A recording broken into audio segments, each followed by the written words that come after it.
पुण्यस्य फलम इच्छन्ति पुण्यम नेच्छन्ति मानवा फलम नेच्छन्ति पापस्य पापम कुर्वन्ति यत्नता।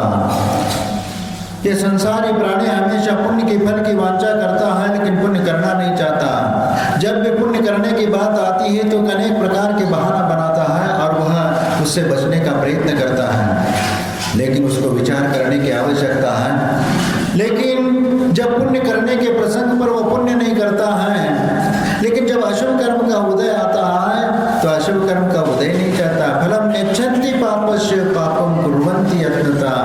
पाप के फल को तो चाहता नहीं है लेकिन पाप करता चला जाता है, करता चला जाता है। जब कोई बीमारी हो जाती, कोई संकट आ जाता है तो उस समय वह कहने लगता है कि मैंने ऐसा कौन सा पाप किया है कि इस प्रकार का कष्ट और दुख उठाना पड़ रहा है। भाई जो तुमने किया है उसी को तो भोगना पड़ेगा, क्योंकि पूर्व जीवन में जो आपने अच्छे बुरे कर्म किए उसका जब कर्म का उदय आता है तो उसी को तो आपको भोगना पड़ेगा। और इसीलिए जब अशुभ कर्म का उदय होता है तो उस समय कर्मों से बचने के लिए समता भाव धारण करना चाहिए, जिनेंद्र भगवान के शरण में जाना चाहिए। थोड़ा सा बर्तनों का आवाज बंद करें वहां से। जिनेंद्र भगवान के दर्शन से हमें पुण्य का संचय करना चाहिए, क्योंकि साधन तो यही है। पुण्य से फलम इच्छन्ति पुण्यम नेच्छन्ति मानवा। पुण्य के फल कोई संसारी प्राणी चाहता है लेकिन पुण्य करना नहीं चाहता। ऐसा क्यों?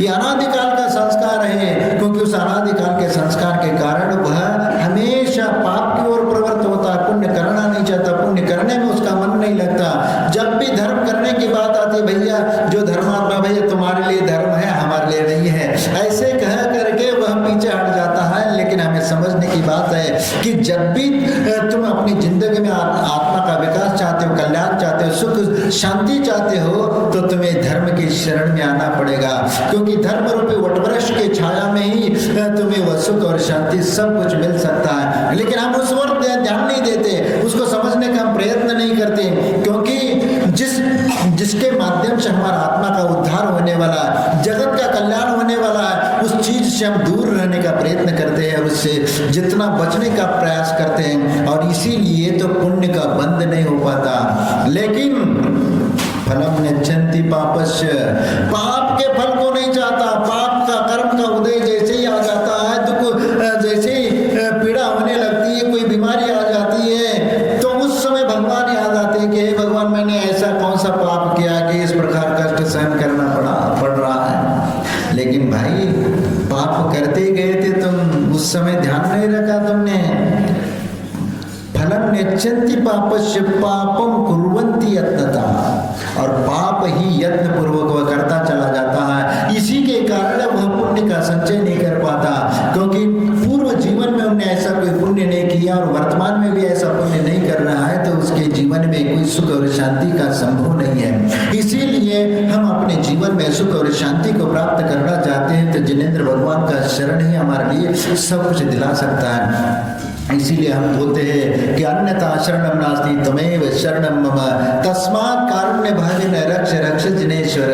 हे भगवान आपके शरण में हमारे लिए स्थान है, क्योंकि आपके शरण में आने के उपरांत ही हम अपना आत्मा का कल्याण कर सकते हैं। अन्यथा दूसरा ऐसा कोई स्थान नहीं जहाँ पर हमें सुख और शांति मिल सके। जिस समय समंतभद्र महाराज को ये भस्मक व्याधि हुई थी और उस भस्मक व्याधि को दूर करने के लिए उनके गुरु ने उनको मुनि पद का छेदन भी करा दिया और उसके रानी इसके रोग के इलाज करने के लिए उनको कह दिया गया कि इसका इलाज करो और उसके उपरांत बाद में तुम्हें प्रायश्चित दे करके दीक्षा दी जा सकती है। उस समय अपनी भस्मक व्याधि को दूर करने के लिए वह ऐसे ऐसे स्थानों पर गए, ऐसे ऐसे भेष धारण कर लिया, अनेक प्रकार के साधुओं के भेष में जा करके उन्होंने अपनी भस्मक व्याधि को दूर करने का प्रयत्न किया। कहीं पांडुरंग बने, कहीं भगवा वस्त्र पहन लिया, कभी और रूप धारण कर लिया। सब करते करते करते बनारस पहुंचे और वहां पर एक शिवकोटी राजा और वहां पर एक शिवालय था। वहां पर कितने सारे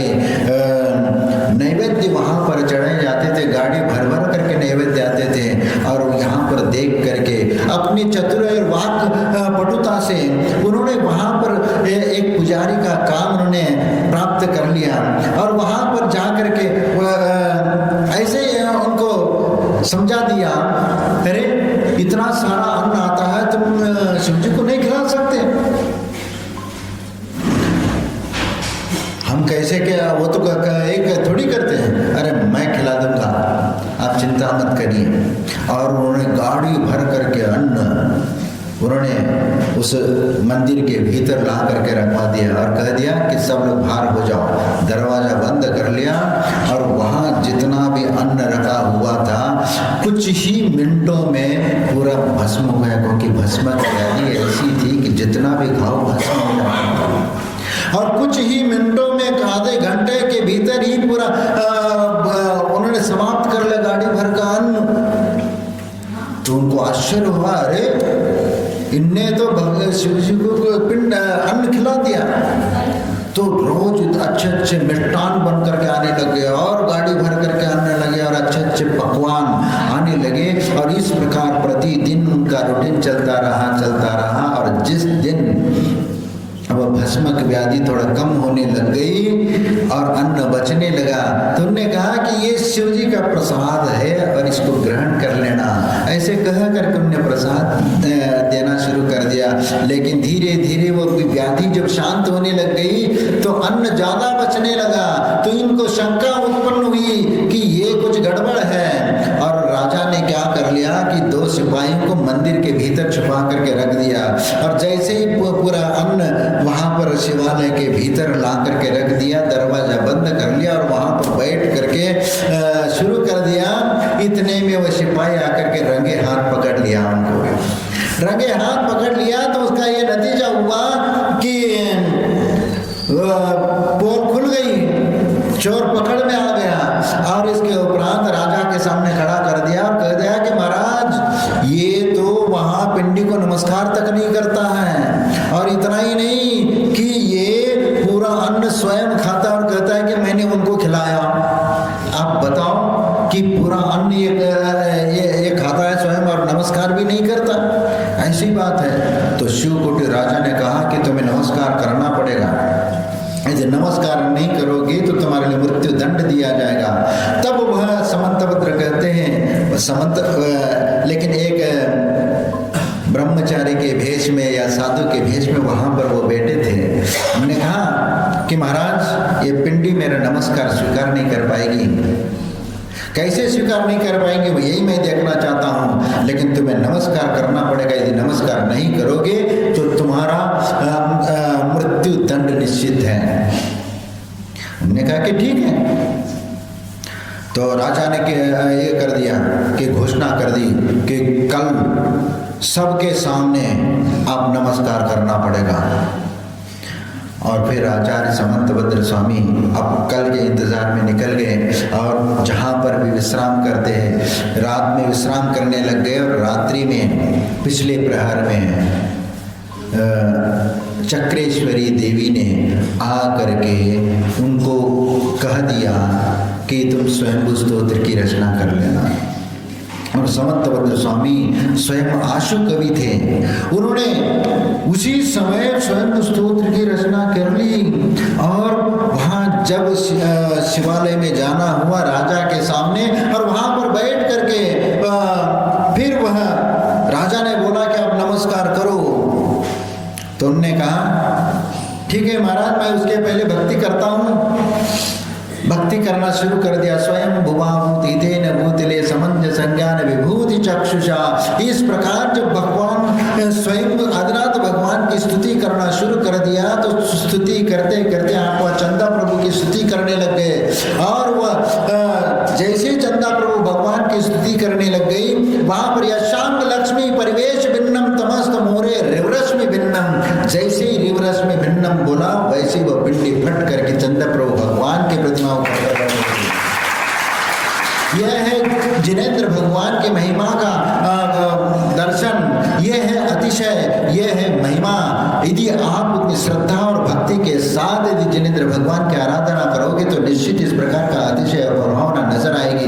और इसीलिए उस समय वहां पर चमत्कार देख करके पूरी जनता मंत्रमुग्ध हो गई और पूरी जनता उस समय समंतभद्र की जय जयकार करने लग गई और वह शिवकोटि राजा भी वह समंतभद्र के चरणों में नतमस्तक हो गया और उसने जैन धर्म को स्वीकार कर लिया। इसके साथ भी जितने भी लोग, क्योंकि एक राजा यदि स्वीकार करता है तो उनके पीछे जितनी जनता है वह भी धर्म को स्वीकार कर लेती है। और उस समय यह हुआ, वही शिवकोटि महाराज आगे जा करके वह दीक्षा ग्रहण कर लेता है और दीक्षा ग्रहण करके वह शिवकोटि आचार्य बन गए। और शिवकोटि आचार्य बनने के बाद उन्होंने भगवती आराधना ग्रंथ की रचना कर ली, जो समाधि के लिए समाधि का पूरा वर्णन उसमें किया गया है। और ऐसे वो शिवकोटि आचार्य आज भी हमारे लिए वह इतिहास, उनका इतिहास हमारे सामने है, क्योंकि उस शिवकोटि आचार्य ने समंतभद्र स्वामी को उन्होंने इस प्रकार प्रतिक्रिया की थी और उसका नतीजा यह निकला कि वह जैन धर्म में बन करके जिन शासन की प्रभावना करने के लिए वो कारण बन गए। इसीलिए जब भी हम जिनेंद्र भगवान के दरबार में आते हैं, जिनेंद्र भगवान का दर्शन और पूजन करने लगते हैं, तो हमें वो भक्ति होना चाहिए। जिनेंद्र भगवान का दर्शन करते हैं तो वह ऐसे वीतराग भाव से विभोर होकर के उनकी भक्ति करना चाहिए, स्तुति करना चाहिए, स्तवन करना चाहिए कि इसके अलावा हमें कुछ भी नजर नहीं आना चाहिए। क्योंकि सिर्फ जिनेंद्र भगवान की पवित्र मुद्रा सामने होना चाहिए। उनकी भक्ति करो, स्तुति करो, जाप करो, जो भी करो, हमारे आंखों के सामने वो पवित्र मुद्रा नजर आना चाहिए। तब आपको महसूस होगा, जब भी ध्यान में बैठोगे वो पवित्र मुद्रा ध्यान में आना चाहिए, तो उस समय जो एक प्रसन्नता आपके आत्मा में मिलेगी, वह एक अलौकिक आनंद होगा। और इसीलिए हम मंदिर आते हैं। क्यों आते हैं? जिनेंद्र भगवान का दर्शन क्यों करते हैं, कि किस लिए करते हैं, इसका कारण हमें ज्ञात होना चाहिए। आप ये बताओ कि आप लोग मंदिर आते हो, किस लिए आते हो? किस लिए आते हो? क्या करने के लिए आते हो? हाँ, कोई जवाब नहीं है, कोई उद्देश्य ही नहीं है। नहीं, हमारे बाप दादाओं ने मंदिर बना करके रखा है और वो जाते थे मंदिर, इसलिए हम भी जा रहे हैं। या किसी महाराज जी ने या माता जी ने हमें मंदिर जाने का नियम दिया है, इसलिए हम मंदिर आ रहे हैं। और क्या कारण है? या कोई परेशान में है तो इसलिए वो भगवान के दरबार में आता है। भगवान, थोड़ी परेशानी चल रही, जेब थोड़ा सा खाली है, थोड़ा सा आपका प्रसाद मिल जाएगा और मैं ये पीड़ा दूर हो जाएगी, तो भगवान आपके सिर के ऊपर एक सोने का या चांदी का छत्र चढ़ा दूंगा। अरे वाह, बहुत अच्छा है ना। भगवान से भी आप सौदा करने लगते हो और रिश्वत देने की बात करते हो। अन्य तो दूसरी जगह तो रिश्वत देते और भगवान के दरबार में भी आकर के, और भगवान से ये भी कहते हैं कि भगवान जब मंदिर में होते तभी आपसे हम बात करेंगे, लेकिन जब हम दुकान में रहते हैं या बाजार में रहते, भगवान आप हमारे साथ मत आना, नहीं है तो हमारा सब बिगड़ जाएगा व्यवस्था।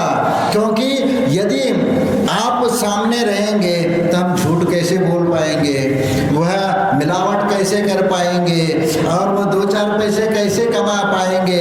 और ये यदि नहीं कमा पाएंगे तो भगवान आप विचार करो कि आपके वेदी पे ये संगम मरमर का मार्बल हम कैसे चढ़ा पाएंगे, लगा पाएंगे, ये सोने का सब नक्काशी हम कैसे कर पाएंगे।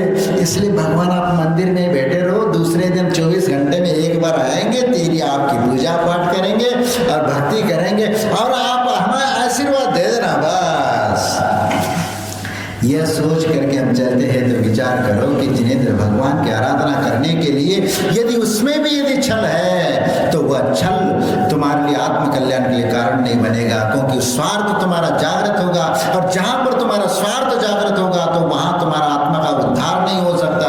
क्योंकि जिनेंद्र भगवान के दरबार में आकर के कोई निस्वार्थ भाव से उनकी सेवा करो, उनकी भक्ति करो, उनकी स्तुति करो, स्तवन करो, तो ही तुम्हारा आत्मा का उद्धार हो सकता है, अन्यथा नहीं। आप इस वीतराग मुद्रा को देखो, ये वीतराग मुद्रा भी आपको कुछ बता रही, कितनी सुंदर मनोज्ञ प्रतिमा है। अब देखो कुछ बता रही है, कभी आपने सुनने का प्रयास किया? महाराज भगवान थोड़ी कुछ बोलते हैं। हाँ, भगवान बोलते हैं, लेकिन आपको सुनने की क्षमता होना चाहिए तुम्हारे भीतर। महाराज ये भी कोई बात हो गई क्या कि प्रतिमा भी कोई बोल सकती है क्या? हाँ, बोल सकती है। एक उदाहरण मैं आपको बताता हूँ कि आचार्य कुंद स्वामी ने गिरनार पर्वत पर वहां पर दिगंबर और श्वेतांबरों के बीच में एक विवाद चला था कि पहले कौन, दिगंबर या श्वेतांबर पहला।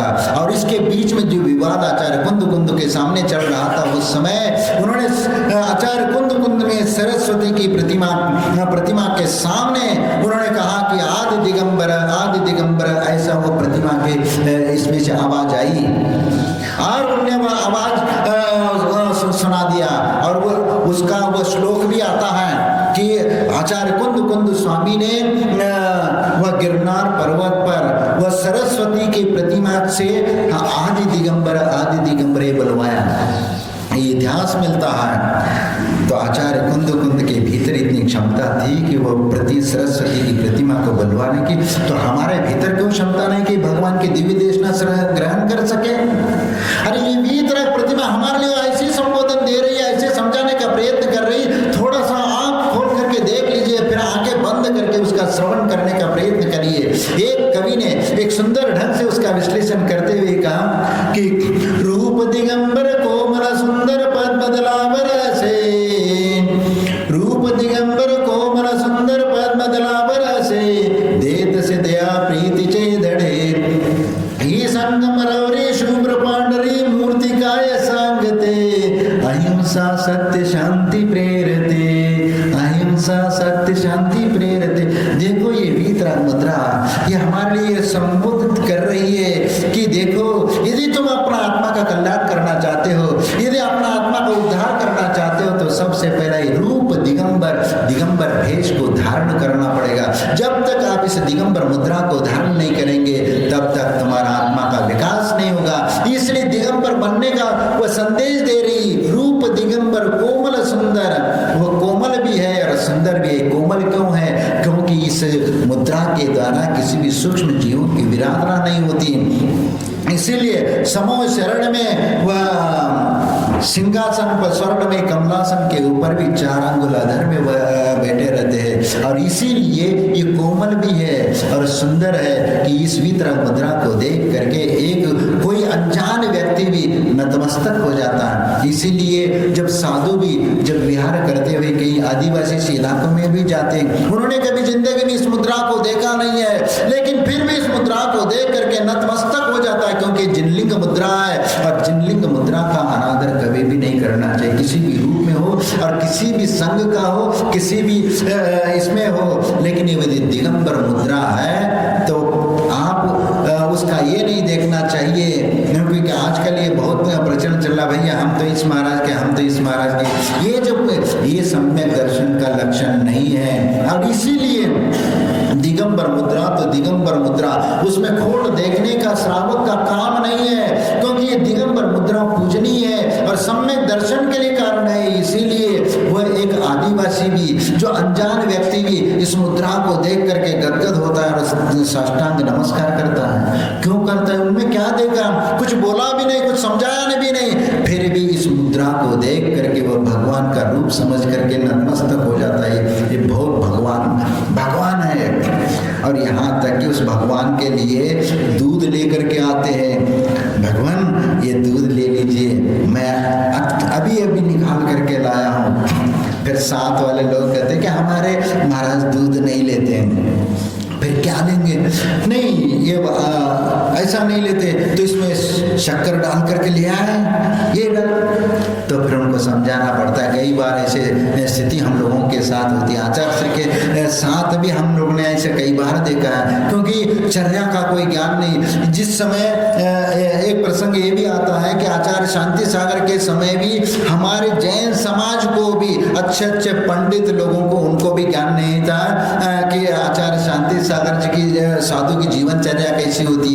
जब वो उत्तर भारत में जब प्रवेश किया था और कटनी की तरफ आ रहे थे, तो रास्ते में जैसे बड़े बड़े पंडित भी उनके दर्शन करने के लिए आ रहे, कोई दिगंबर महाराज आचार्य आ रहे, तो दर्शन करने के लिए चले गए। और वहां जाकर के पूछते कि शाम का समय था, वहां कहीं स्कूल या इसमें वो रुके हुए थे, तो वो पूछने लग गए कि महाराज शाम को कुछ गुड़ मूंगफली वगैरह कुछ चलेगा? ये विचार करो कि उस समय यानी इतनी परिस्थितियां निर्माण थी कि कुछ साधु संतों का विचरण भी समाप्त था। ऐसे समय में आचार्य शांति सागर महाराज ने पूरे भारत भ्रमण करके इस जैन शासन को उन्होंने जागृत किया और इतना सारा का दर्शन हो रहा है, ये उन्हीं की देन है और ये आप लोगों का पुण्य है कि पूर्व जीवन में आप लोगों ने ऐसा पुण्य कर्म करके आए हैं जो ऐसे साधु संतों का दर्शन आपके सामने हो रहा है। नहीं है तो दयानंद राय जी, मंगत राय जी के समय वो ते गुरु मेरे उर बसो जो भव जलदि जहाज है, ते गुरु, ये गुरु नहीं, क्योंकि उनके सामने कोई ऐसे दिगंबर साधुओं का दर्शन नहीं था। तो उसके लिए वह तरसते थे कि ऐसे साधुओं का दर्शन कब हुआ, क्योंकि किताबों में पढ़ करके उन साधुओं के बारे में जाना था, लेकिन प्रत्यक्ष में ऐसे साधुओं का दर्शन नहीं किया था। इसीलिए वो ऐसे कविताओं में, भजनों में वो ऐसे लिखते गए कि ते गुरु मेरे गुरु बसो जो भव जलदि जहाज है, क्योंकि भव सागर को तारने के लिए वह जहाज का काम करने वाले ऐसे वह साधु है और इसलिए ऐसे साधुओं का दर्शन करके हम गदगद हो जाएंगे। इसीलिए वह तरसते थे। और आज आप लोगों के लिए तो जहाँ चाहे आप 50-100 किलोमीटर पे कहीं पर भी साधुओं का दर्शन हो जाता। पूरे भारत में कहीं ना कहीं किसी कोने पे भी चले जाए, कहीं ना कहीं कोई ना कोई साधु संत आपको मिल जाते हैं और आपका दर्शन हो जाता है। ये आप लोगों का पुण्य है कि जो आपने पूर्व जीवन में प्राप्त किया है, इसलिए आज आपका दर्शन हो रहा है। नहीं तो यदि मान लीजिए ऐसा पुण्य का उदय नहीं होता तो आप साधु के सामने बैठ के प्रवचन सुनते हुए नहीं बैठ सकते थे। देखो आप लोगों का पुण्य है, लेकिन इस जयपुर में कितने लोग हैं, कितने सदविचार सुनने के लिए बैठे, क्योंकि उसके लिए भी पुण्य चाहिए, इसके लिए भी पुण्य चाहिए, लेकिन इस पुण्य को वो समझने का कभी प्रयत्न नहीं करते, क्योंकि उनकी धारणा सोच है सिर्फ अर्थ उपार्जन का दृष्टिकोण बन गया, सिर्फ धन दौलत कमाने की ओर दृष्टि चली गई, धर्म पीछे रह गया, प्रथम अर्थ महत्वपूर्ण हो गया। इसीलिए अर्थ जहाँ पर महत्वपूर्ण होता है तो बाकी धर्म गौण हो जाता है, और जब धर्म गौण हो जाता है तो तुम्हारे संस्कार और तुम्हारे आचार विचारों में विभिन्नता आती चली जाती है, और इसके बाद तुम्हारा संस्कार समाप्त होता चला जाता है, क्योंकि आने वाली पीढ़ी को भी जो आपको संस्कार देना चाहिए वह संस्कार आपको प्राप्त नहीं होगा। इसीलिए मैं आप लोगों से पूछता हूँ कि आप लोग मंदिर क्यों आते हो? कारण क्या है? जब तक कारण नहीं मालूम होगा तब तक आपका आने का प्रयोजन सिद्धि नहीं हो पाएगा। इसलिए पूछ रहा हूँ, बताओ कि आप मंदिर क्यों आते हो, किस लिए आते हो? क्या किसी के कहने में आते हो? हाँ, पुण्यार्जन के लिए आते हैं। बताओ और किस लिए आते हैं? पुण्यार्जन करने के लिए आते हैं। हाँ? और किसके लिए? जो गुण है भगवान की वो हमारे भी है। आत्म शांति के लिए, हाँ, गुण प्राप्त करने के लिए, और क्या? आत्म कल्याण के लिए। आत्म कल्याण हो जाएगा। यहाँ मंदिर में वो चूहा भी घूमता रहता है, यहाँ मंदिर में पक्षियाँ भी आती रहती है, तो उनका भी उद्धार हो जाएगा, उनका भी कल्याण हो जाएगा। जैसे आप आ रहे हैं वैसे वो भी आते हैं, तो उनमें और आप में फर्क क्या है? किस चीज में फर्क है? उद्देश्य में अंतर है, क्योंकि वह तो यहाँ तो चटक और चावल खाने के लिए आते हैं और आप आते हो भगवान के भक्ति करने के लिए आते हैं, यही अंतर है। उसका दृष्टिकोण अलग है, आपका दृष्टिकोण अलग है। सिर्फ मंदिर में आने मात्र से आत्मा का उद्धार नहीं हो सकता, मंदिर आने मात्र से आत्मा का विकास नहीं हो सकता, मंदिर में आने मात्र से हमारी कषायों का उपशम नहीं हो सकता। इसलिए मंदिर आने के पीछे हमारा उद्देश्य है कि हमारे भीतर के जो राग द्वेषादि कषाय, मोह माया ममता है वह कम होना चाहिए, वह समाप्त की ओर हमें प्रयत्न करना चाहिए। एक साथ तो वह समाप्त नहीं हो सकता, लेकिन कम करने का प्रयत्न करना चाहिए। और यही मंदिर में आ करके पूजा पाठ को लेकर के आप विवाद करते बैठेंगे कि ऐसी पूजा नहीं करनी चाहिए, ऐसे करना चाहिए, ऐसे स्थापना करना चाहिए, ऐसा नहीं करना चाहिए, यही करते बैठेंगे तो वह पूजा का महत्व समाप्त हो जाएगा। क्योंकि हम मंदिर आते, भगवान की भक्ति करते और घर में जाकर के गाली गलौज करते, झगड़ा करते, और यदि मान लीजिए घर परिवार में यदि वह देखेंगे कि वो कहेंगे कि ये कैसे धर्मात्मा भैया है, ऐसे आप शब्दों का प्रयोग घर में झगड़ा करते हुए बोलते हैं, हम मंदिर में घंटों तक पूजा करते हैं। कुछ ऐसे, सभी ऐसा तो नहीं होते, लेकिन कुछ ऐसे मोहरे होते हैं कि उनके नेचर में ही ऐसा होता है, भक्ति भी करेंगे, पूजा पाठ भी करेंगे, लेकिन घर में में यदि कि बहू बेटी या जो भी हो आपस में वो झगड़ा करेंगे और उस समय ऐसे अपशब्द भी अपने मुंह से निकाल देंगे, उनका वो विवेक उस समय खो जाता है। इसलिए इन सब बातों को हमारे जीवन में हमें संस्कारित करना है, ये इन चीजों से दूर हटना है, तभी तो हम जिनेंद्र भगवान के दरबार में आने का महत्व है, अन्यथा नहीं है। सिर्फ ये प्रयोजन हमारा क्या है, प्रयोजन और उद्देश्य यदि नहीं मालूम है तो वो कैसे होगा।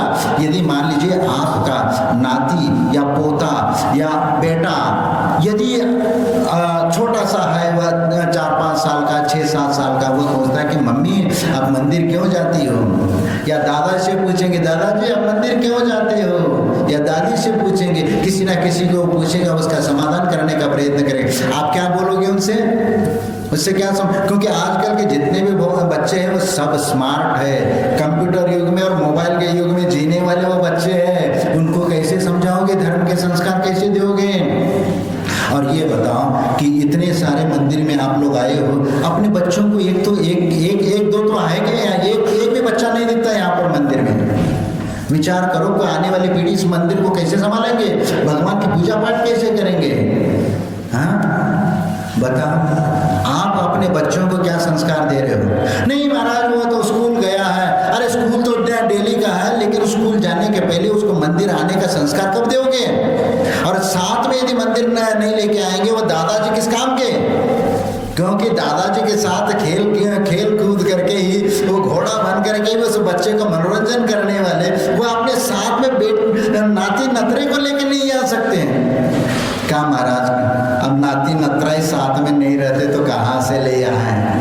हाँ, नाती नतरा ही साथ में नहीं है, क्योंकि वो तो कहीं बाहर जा करके सर्विस कर रहे हैं या विदेशों में जा करके रह रहे, तो उनके लिए हम कैसे क्या करें, वहाँ कहाँ से नाती ले आएंगे। भैया गलती तो तुमने करी है, गलती तो तुमने करी है कि भाई क्या गलती करी है बताओ। मैं आपके मुख से सुनना चाहता हूँ कि ज़्यादा बढ़ा दिया, ज़्यादा उनको अच्छे हायर स्कूल में पढ़ा लिखा करके आपने डॉक्टर इंजीनियर बना दिया, तो फिर वो उड़ के चला गया।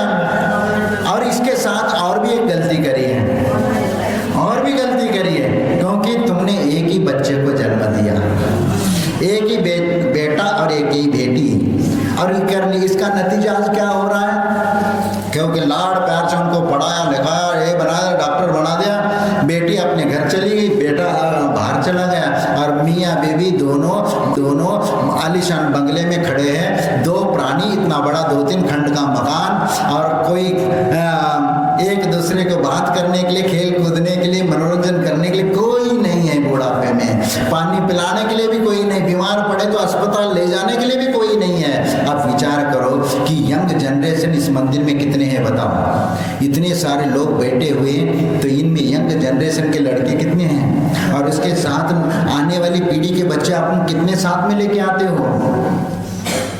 जब उन बच्चों में यदि धार्मिक संस्कार नहीं होंगे तो आपकी पीढ़ी निकल गई, आपके आने के बाद फिर इन मंदिरों का क्या होगा, क्योंकि नई पीढ़ी यहाँ मंदिर में है ही नहीं, और वो संस्कार है नहीं, बाहर चलेगी, तो मंदिर में अभिषेक पूजा करने के लिए कौन आएगा। तो कभी इस कार्य में गंभीरता से हमने विचार किया। और ये एक बात, एक आज हमारा समाज एक बहुत बड़ी गलती कर रहा है। क्या कर रहा है, एक बच्चा पैदा कर रहा है, एक बच्चा पैदा करने का नतीजा क्या हो रहा है, जनसंख्या घटती जा रही है। और यदि उस बच्चे को कुछ अनहोनी घटना हो जाती है, अनहोनी घटना हो गई, तो वो परिवार पूरा समाप्त, आने वाली पीढ़ी समाप्त।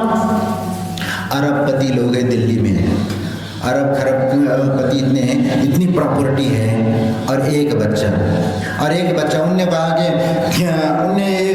भाई हम तो बिजनेस नहीं करेंगे, हम तो सर्विस करेंगे, और अमेरिका में जाके बैठ गए। और उस बाप से वही आवृत्ति के लिए शाम के आया था, और उससे हमने पूछा कि वो बहुत अच्छे से बता रहे थे, मेरा बेटा भी विदेश में, बेटी भी वहाँ पर वहीं पे है, ये है, और हमारे पास की कोई कमी नहीं, ये नहीं है, सब कुछ वो बोल रहा था। पैसों की कोई बिजनेस इतना बड़ा है, अरबों का पूरी ये है, ऐसी चर्चा में वो बता दिया।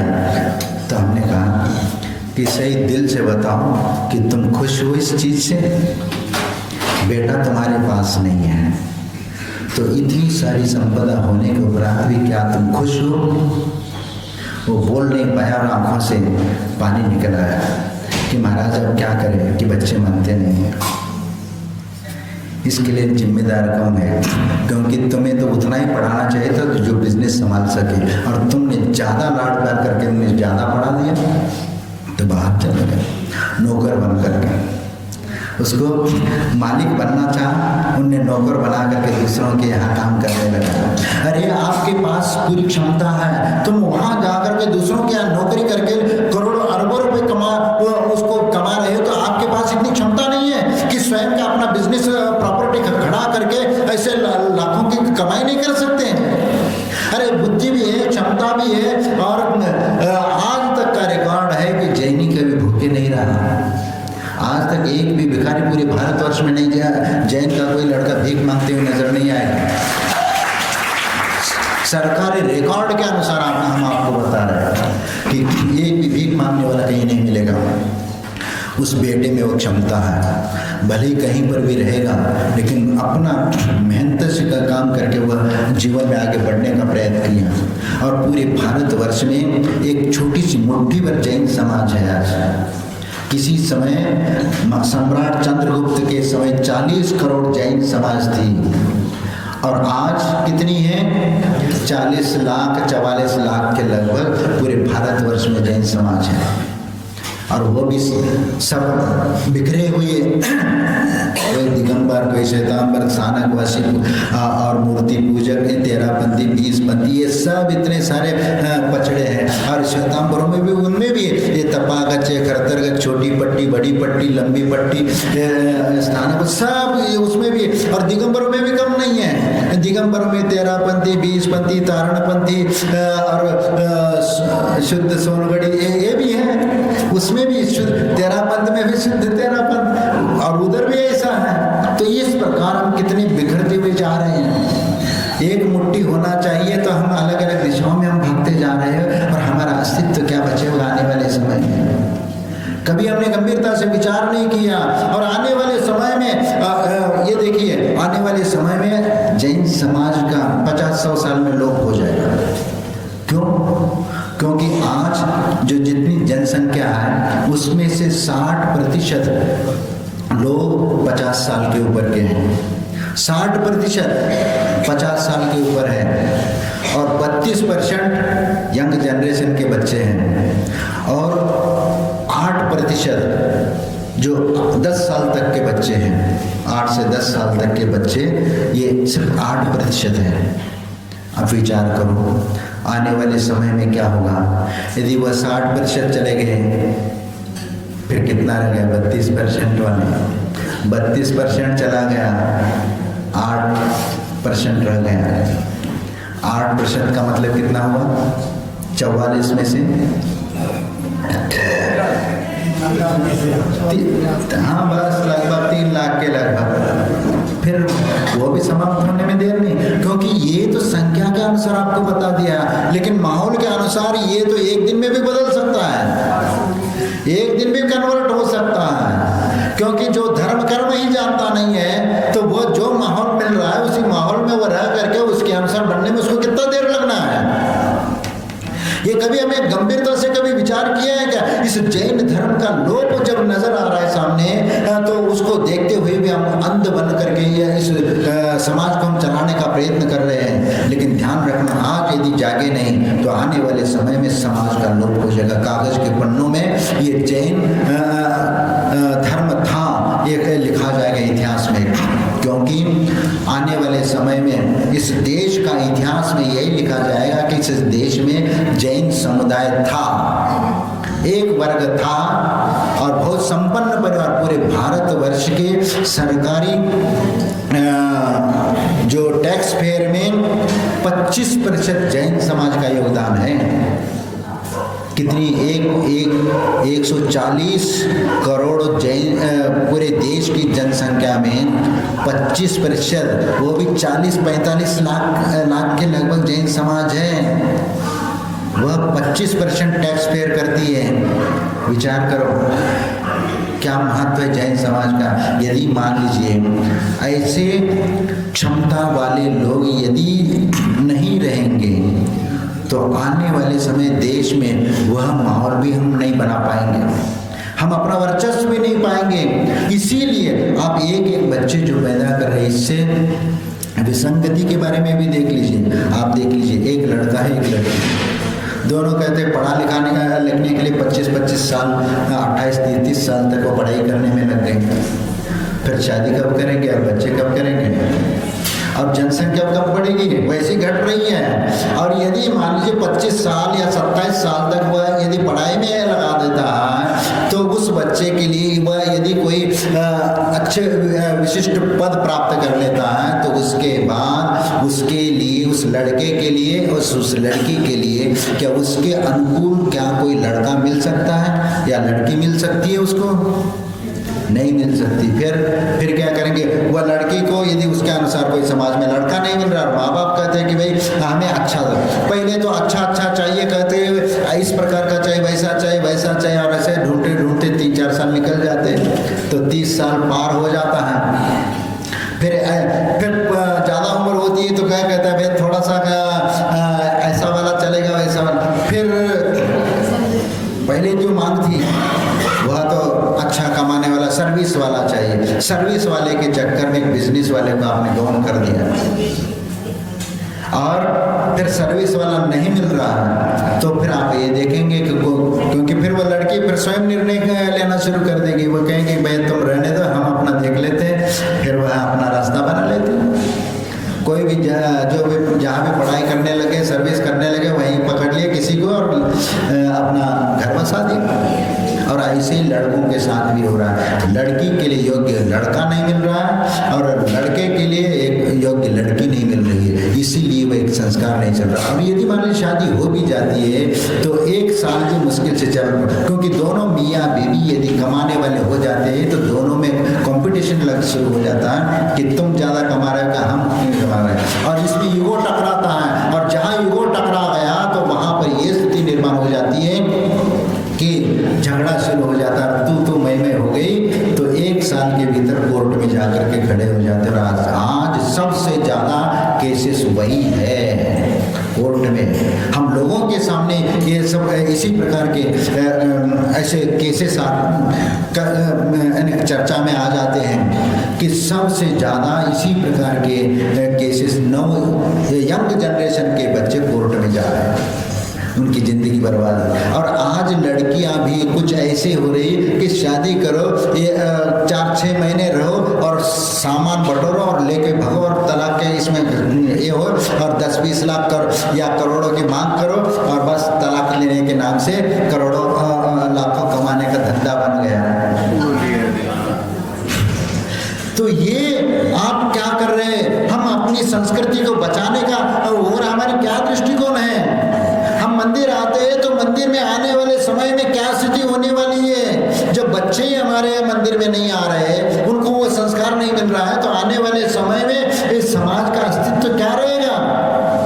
इस बारे में हम गंभीरता से कभी विचार करते हैं क्या? विचार करिए, यदि इस प्रकार की स्थिति रहेगी तो आने वाले समय में समाज का अस्तित्व मिट जाएगा।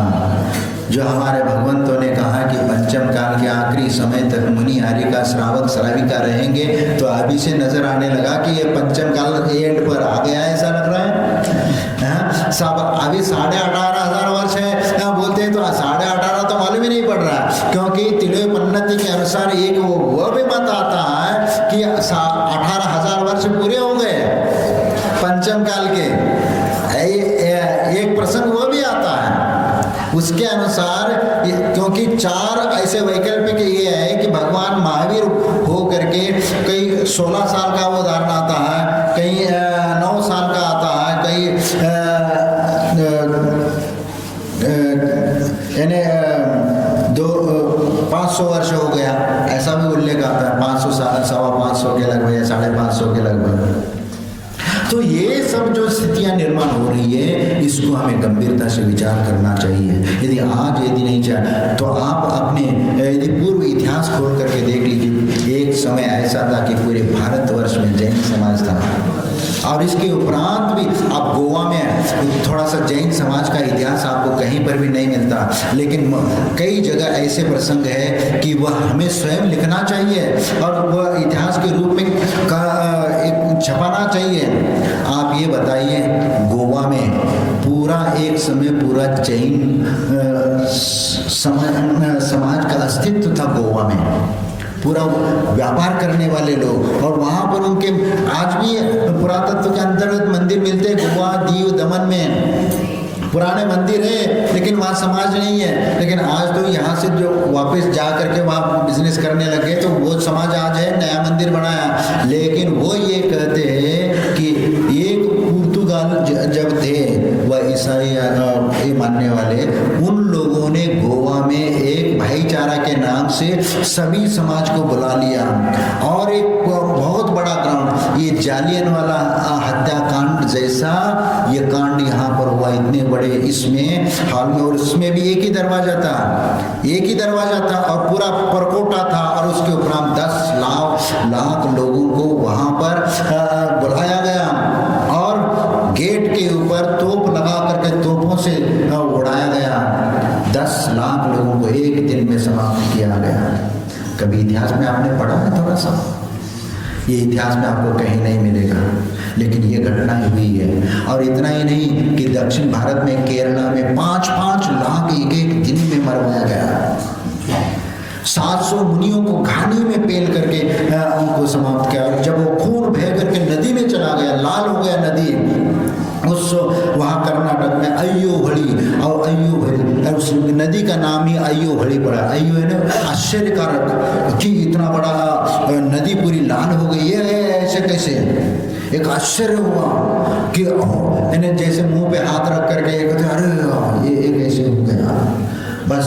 तो इसलिए उस नदी को अय्योहड़ी के नाम से पड़ा उसका नाम। और ये आप दिल्ली गए हो, दिल्ली जाते हो ना आप लोग, ये कुतुब मीनार क्या है? एक पुरातत्व स्थान है, हाँ? उसका कुछ आगे पीछे का मालूम है? इतना बड़ा विशाल वो कुतुब मीनार, कितना बड़ा प्रांगण है। सरकारी आर्कियोलॉजी डिपार्टमेंट के अनुसार 1882-83 सर्वे में उसका उल्लेख है, ब्रिटिश समय में उसका उल्लेख किया। उस आर्कियोलॉजी डिपार्टमेंट के अंतर्गत ये 27 जैन मंदिरों को तोड़वा करके कुतुब मीनार बना है। और ये विचार करो, 27 जैन मंदिर, उस समय क्या था और उस समय जैन समाज वहां पर कितना होगा, कितना दुख हुआ, कितना प्रतिकार किया होगा, लेकिन वहां कितनी लाशें बिछाई होगी, ये भी विचार करो। थोड़ा इतिहास को झांक करके देख लीजिए, लेकिन हम उस ओर देखना नहीं चाहते। हम सिर्फ अपने तक रह करके देखना चाहते हैं। हमें समाज से कोई लेना देना, हमारा घर परिवार और बच्चे से, इससे ज्यादा हम बाहर कुछ ढूंढने का प्रयास नहीं करते, न समझने का प्रयत्न नहीं करते। और इसीलिए हमें ये समझने की आवश्यकता है कि हमारे समाज के साथ जो भूतपूर्व में हुआ है, कम से कम अब भविष्य में न हो, इसलिए हम जितना भी है उसको बचाने का हमें प्रयत्न करना चाहिए। और एक बच्चे नहीं, 4-5 बच्चे होना चाहिए। ये नई पीढ़ियों से आपको समझाने की बात है। यदि 4-5 बच्चे नहीं होंगे तो आने वाले समय में समाज का अस्तित्व समाप्त हो जाएगा। अब एक बच्चे से तुम तो स्वयं परेशान हो, आपको सब मालूम है, और हमें बताने की आवश्यकता नहीं, लेकिन आने वाली पीढ़ी को समझाने की बात है। क्योंकि आने वाली पीढ़ी तो है कि एक भी बच्चा पैदा करने को तैयार नहीं हो, दोनों मियाँ बीवी सर्विस करने वाले होंगे, तो क्या होगा उनके साथ? कि वो बच्चा तो चाहेंगे नहीं, कौन संभालेगा? विदेशों में जो इससे स्थिति निर्माण हो रही है, क्योंकि वहाँ कोई भी शादी नहीं, शादी के अनुसार रहना चाहते हैं, लेकिन बच्चे यदि पैदा हो जाते हैं तो वो केयर हाउस में उनको रख देते हैं, जिसको कॉन्वेंट स्कूल वगैरह बोलते हैं ना। ये कॉन्वेंट का कौन, अनाथालयों का ये है, स्थान है। वो अनाथ बच्चों को पालन करने का वो एक आश्रम है, उसको वह कॉन्वेंट बोलते हैं। और यहाँ कॉन्वेंट स्कूल में आप अपने बच्चों को भेजते, क्या तुम्हारे बच्चे अनाथ है जो कॉन्वेंट स्कूल में भेजते हो, जो विदेशी संस्कारों से ओतप्रोत है? क्योंकि वही संस्कार उनको सिखाया जाएगा तो अपनी संस्कृति की कहाँ आएगी? आप विचार करो कि आज जो स्थिति बच्चों के सामने खड़ी हो रही है वो बच्चे नहीं समझ रहे, लेकिन आपको तो ये समझने की आवश्यकता है, क्योंकि आपको अनुभूत है, क्योंकि आप स्वयं भोग रहे कि हम बच्चों के बिना, हम अकेले माँ मियाँ बीवी हम कैसे रह रहे, ये आप बहुत अच्छी तरह से जान सकते, समझ सकते। आज कोई भी सास ससुर के साथ कोई बेटा रहना नहीं चाहता, बहू रहना नहीं चाहती। क्यों रहना नहीं चाहता? क्योंकि उन संस्कारों से वंचित करते चले जा रहे हैं। एक समय था, क्योंकि हम शिक्षा को लेकर के कोई विरोधाभास हमें नहीं है, पढ़ना चाहिए, बिल्कुल पढ़ना चाहिए, सबको पढ़ना चाहिए, लेकिन अपनी मर्यादा में रह करके पढ़ना चाहिए। लेकिन आज जो पढ़ाई के नाम से जो बड़े बड़े कॉलेजों में, हायर कॉलेजों में जाकर के जो पढ़ाई की जाती है और उसमें बच्चे अपने अस्तित्व भूल जाते हैं, अपने संस्कारों को भूल जाते हैं। और इसीलिए हमें ये भी होना चाहिए, बच्चों को उतना ही पढ़ाना चाहिए जो अपना परंपरागत जो बिजनेस है या नए बिजनेस भी करना हो तो नए सिरे से वो पढ़ करके वह स्वयं अपना बिजनेस खोले और वह अपना काम करे, इस ओर ध्यान देना चाहिए और इसी प्रकार का बच्चों के संस्कार लेना चाहिए। और एक घर की खुशहाली चाहते हो तो लड़की को उतना ही पढ़ाओ जितना वह घर गृहस्थी संभाल सके, और इसके उपरांत उसको पढ़ना है, सर्विस करना है तो शादी होने के बाद वह करे।